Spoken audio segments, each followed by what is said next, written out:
curso de preparación para la entrevista en React con las principales, ¿cierto?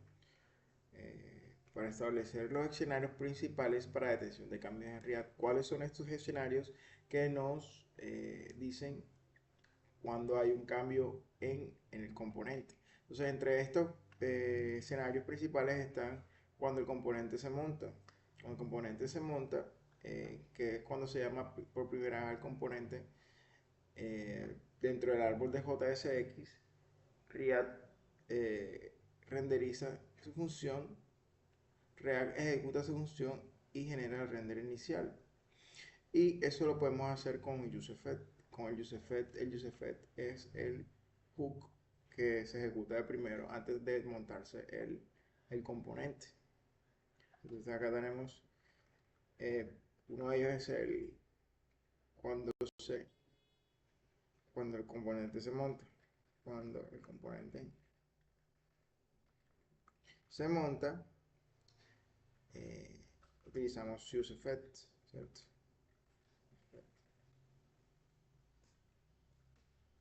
Entonces vamos acá, por ejemplo, acá contacto y vamos a ejecutar un useEffect acá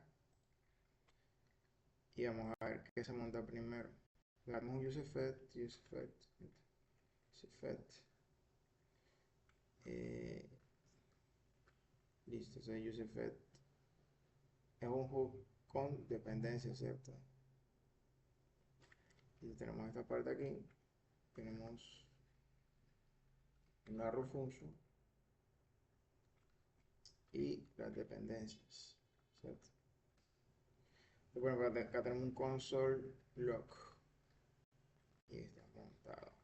Listo, entonces el useEffect nos sirve para establecer parámetros que vamos a mostrar en un futuro eh, para que se dibujen en el componente. Por ejemplo, vamos a utilizar un useState.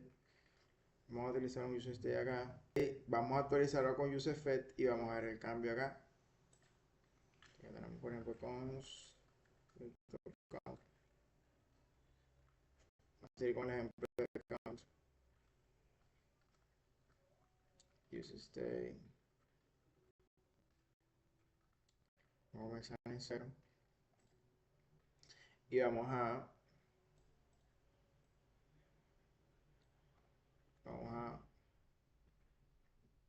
actualizar el setCount a 1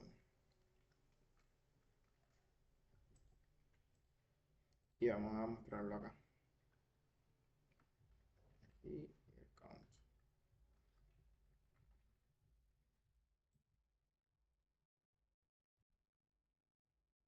Listo, entonces ¿qué va a pasar? El inicia en 0, lo actualiza acá a 1, ¿cierto? Y ¿qué va a mostrar? Va a mostrar el 1 acá, ¿cierto? No va a mostrar el 0, sino el 1 directamente. Guardamos acá y lo vamos acá y vamos a actualizar y nos muestra que 1, ¿cierto? Actualizamos y nos muestra 1. ¿Eso qué quiere decir? Que el useEffect se ejecuta antes de montar el componente o el JSX. ¿En qué otros cambios se pueden detectar en React para que se renderice? Por ejemplo, cuando hay un cambio de estado, que es lo que hicimos acá, cuando hay un cambio de estado acá en el state, se renderiza el componente. Por ejemplo, vamos a agregar acá un botón para sumar. Aquí, un botón, ¿cierto? Un glitch. Y vamos a actualizar o a hacer que eh, se vaya sumando eh, un valor unitario cada vez que se dé clic, ¿cierto? Hacemos esta parte aquí y aquí vamos a tener el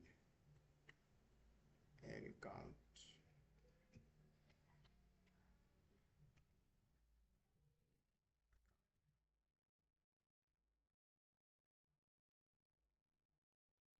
Cada vez que nosotros cambiemos de estado aquí con el useState, cada vez que cambie el valor del estado, se va a renderizar el componente. Vamos a ir acá a la página y como vemos acá, cada vez que le damos clic, se renderiza nuestro HTML. Listo, eh, qué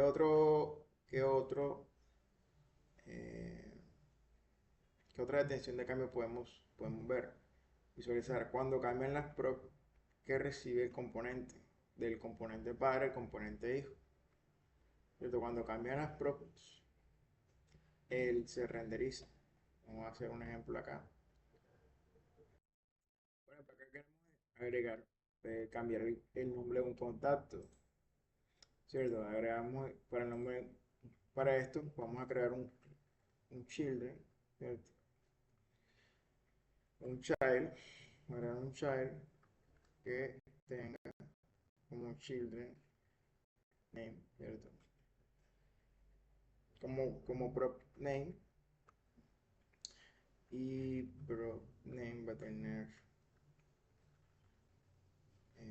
esta name, va a ser de tipo que string.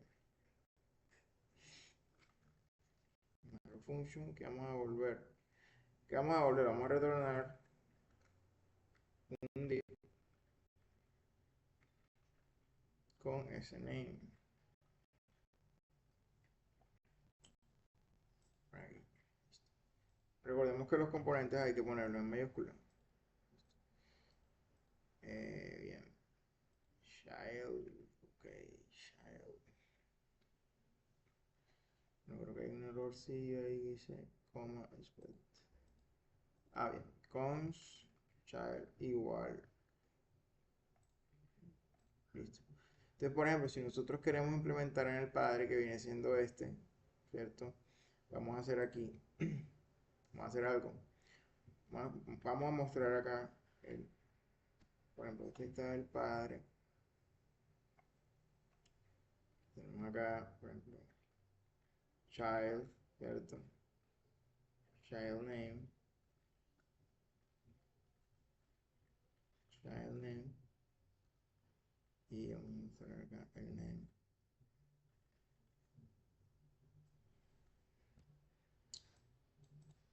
¿Y qué name va a ser ese? El name va a ser el name principal, por ejemplo, un name que viene de la base de datos y lo queremos cambiar. Entonces, por ejemplo, viene de la base de datos como Pedro. Y ahora lo que queremos hacer es mostrar, por ejemplo, eh,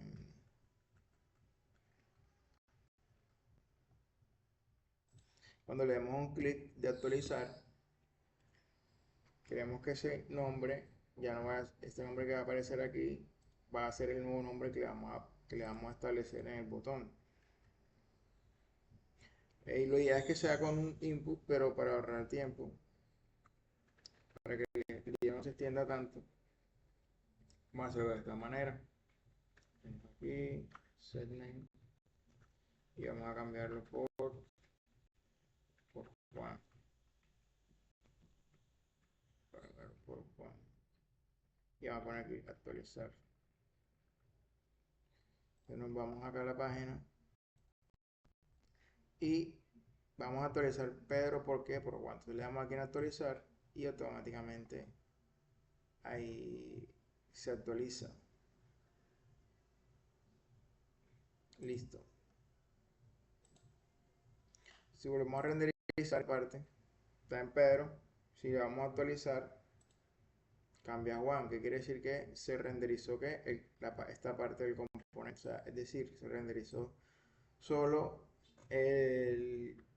solo el elemento JSX al cual le cambia la dependencia, que sería el hijo, en los casos de padre e hijo.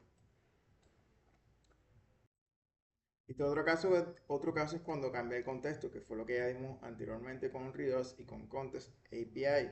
Cuando cambia un valor, se actualiza el valor de estado del contexto, pues se vuelve a renderizar los elementos que se ven afectados o que están los parámetros o con dependencias que se han establecido en los contextos.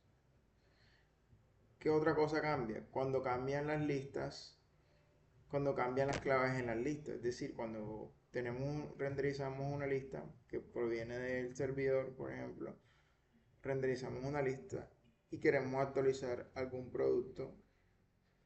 Nosotros actualizamos un producto de la lista se vuelve a renderizar porque en el que la lista cambió, él detecta un cambio, ¿cierto? Y él vuelve a renderizar la lista.